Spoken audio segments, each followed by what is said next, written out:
Rádio França Internacional, emissões em língua portuguesa, são 18 horas em Paris e Maputo, 17 horas em Luanda, 16 em Bissau e São Tomé, 15 horas na cidade da Praia. Neide Ribeiro. A cidade francesa de Montpellier acolhe a Cimeira África-França, que junta centenas de participantes da sociedade civil que debatem com o presidente Emmanuel Macron o futuro das relações entre o continente africano e a França. A Comissão Nacional de Eleições cabo-verdiana deu razão à queixa de Carlos Veiga contra José Maria Neves por este incitar a prática de crime eleitoral.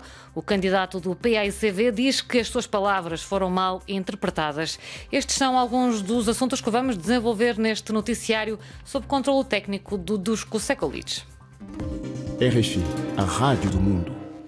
A cidade francesa Montpellier acolhe esta sexta-feira a Cimeira África-França, que junta centenas de participantes da sociedade civil que debatem com o presidente Emmanuel Macron o futuro das relações entre o continente africano e a França. Lígia Anjos tem estado a acompanhar esta cimeira. Lígia, pergunto-te quais é que são as principais preocupações destes jovens?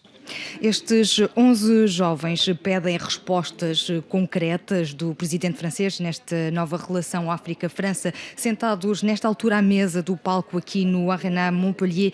Estes jovens, 6 mulheres, 5 homens, lado a lado do presidente francês e da ministra francesa da Igualdade de origem cabo-verdiana, Elisabeth Moreno. Foi ela, aliás, a primeira a dirigir-se ao público e, emocionada, disse que a França e a África fazem parte da sua identidade. Emmanuel Macron subiu à cena aqui para se dirigir aos 3.000 participantes da sociedade. O chefe de Estado francês salvaguardou que normalmente neste novo formato da Cimeira não era suposto haver discursos de presidentes, mas Macron não se conteve e lançou-se em agradecimentos. Lembrou que este novo formato da Cimeira sem chefe de Estado e com a sociedade civil é fruto de um compromisso que assumiu em Ouagadougou em 2017. Depois da palavra é tempo de atos, defendeu o investigador costa-marfinense Artur Banga. Este é um encontro histórico onde é preciso tomar decisões fortes para reconhecer e pedir desculpa ao continente africano e acabar com relações com ditadores africanos como o Chad, Guiné, Costa do Marfim e Mali,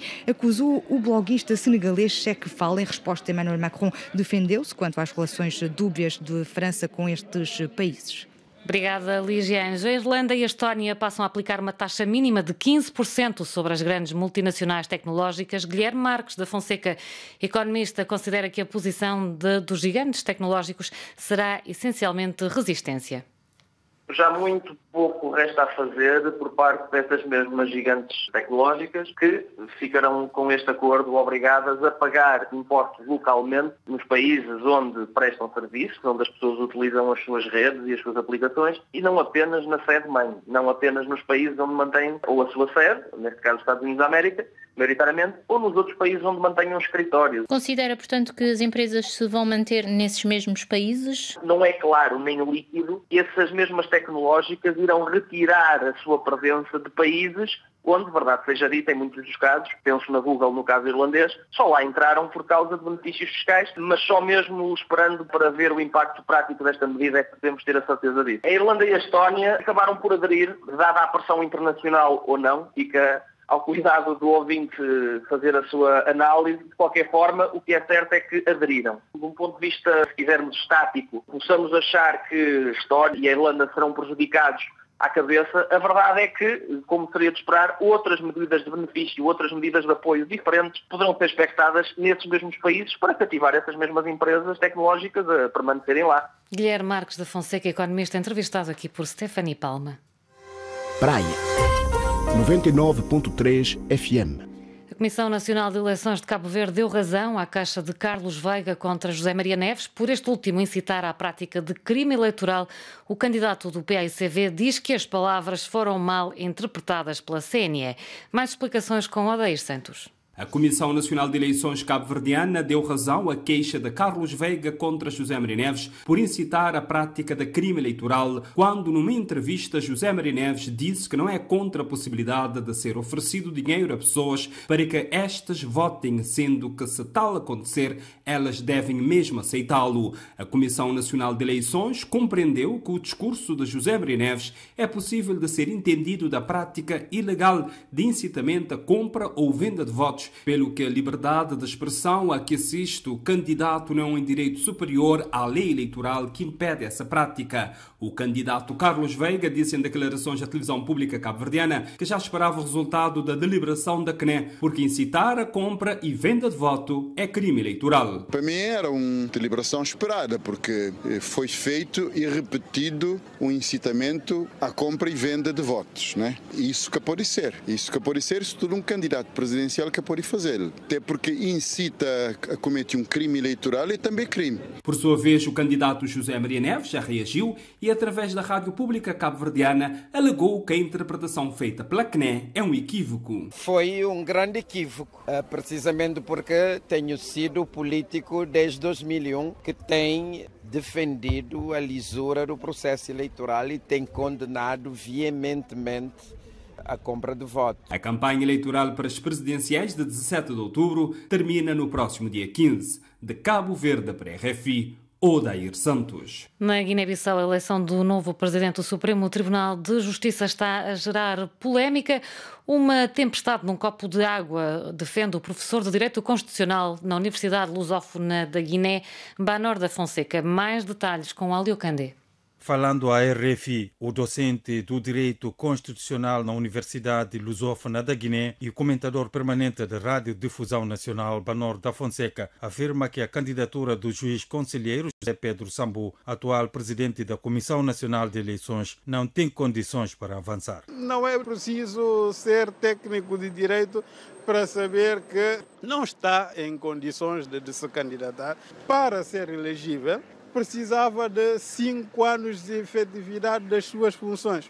Um segundo requisito é que deveria ser o juiz conselheiro em pleno exercício. Sobre a deliberação de alguns membros da Comissão Eleitoral na ausência denunciada pelo presidente da Comissão, Banor da Fonseca, defende que é preciso atacar os procedimentos. Convocando a reunião, que era prerrogativa do próprio presidente, sendo forjado, acaba por se viciar. Todo o resto dos atos subsequentes acaba por se tornar nulo. Estamos perante uma polêmica desnecessária. Quanto à insuficiência dos juízes conselheiros para dirimir eventuais conflitos no plenário do Tribunal Supremo do país, o docente universitário aponta o preenchimento das vagas existentes para depois falar das eleições. A eleição foi marcada para o próximo dia 4 de novembro.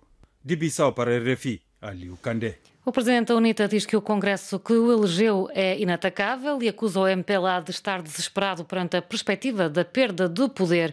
Adalberto da Costa Júnior reagiu desta forma ao acórdão do Tribunal Constitucional, divulgado ontem, que declarou a nulidade do 13º Congresso da UNITA, realizado em novembro de 2019, onde venceu a disputa para a liderança do partido, sucedendo a Isaías Samacuva. O analista político Eugênio Costa Almeida considera que a decisão do Tribunal Constitucional deixa os órgãos da UNITA em situação irregular. A partir do momento que o Tribunal Constitucional considerou nula o Congresso que elegeu os órgãos, estes estão irregulares. Por esse facto, todos os atos praticados após o Congresso deixam de ter qualquer fundo de legalidade. Então, são nulos. E se a atitude deste ato era fazer com que a Frente Patriótica Unida deixasse de existir, ela oficialmente deixou de existir, na prática e no dia-a-dia não vai deixar, porque nós sabemos que isto vai ter a haver um congresso extraordinário, provavelmente vai ser convocado rapidamente e o mais certo é que vai só haver 1 ou 2 candidatos no máximo, sendo que um é da Alberto Costa Júnior, porque de certeza os outros candidatos, principalmente os mais velhos, nomeadamente o Dr. Alfredo Sacala, que eu conheço há muitos anos, são demasiado inteligentes, política e socialmente, para tentarem ir a um congresso que saberiam de antemão que, se me permite uma palavra de futebolística, levariam uma cabazada de todo tamanho, o que politicamente não seria muito curial para eles, mas poderia até coartar ou cortar mesmo possíveis desenvolvimentos políticos pessoais, porque a imagem que Adalberto Costa Júnior transmitiu junto da população, e é essa que os congressistas vão ter que ter em conta o que está na população e não alguns dos seus próprios interesses, leva a que ele seja eleito logo com toda a força. O analista político Eugênio Costa Almeida, entrevistado aqui por Liliana Henriques.